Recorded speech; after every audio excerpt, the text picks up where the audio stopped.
You were emotional after the game, and I think your players. I've talked to a lot of them, and they said that meant a lot that you got their back. Uh, there was an old coach here named Woody Hayes that never shied away from his emotions. You've had a few days to think about it. Just any more thoughts on that? When you're in those environments, there's just times where, you got to stand up for your guys, and we were in the motion of that game, and it's going to be a great memory, down the road in about 10 years, looking back on that night, how it all shook out.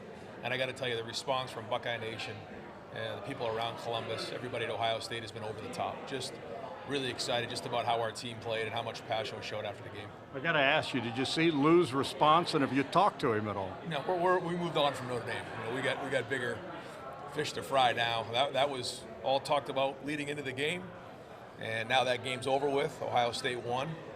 We're proud of the fact that we were 2-0 against Notre Dame during that time. That's important. That for so many people in Ohio, there's a lot of Notre Dame fans in the Midwest, so we want to make sure we beat them. And Notre Dame's a good program. Marcus Freeman does a great job. They have really good coaches and got a lot of respect for that program.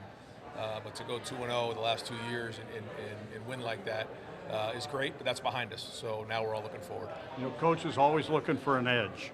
Ohio against the world, and a lot of your guys are talking about that. Buckeye Nation's talking about it. Yeah, it's something that I learned about when I first got here, but now I really live it and understand what that all means. And we have 11 million some odd fans here at Ohio State and Buckeye Nation, and there's a lot of other teams that aren't. And there's a reason why that saying was up on flags and said around here for a long time, and that hasn't changed. It's going to continue to be Ohio against the world, and we're going to make sure that that's our rally cry moving forward.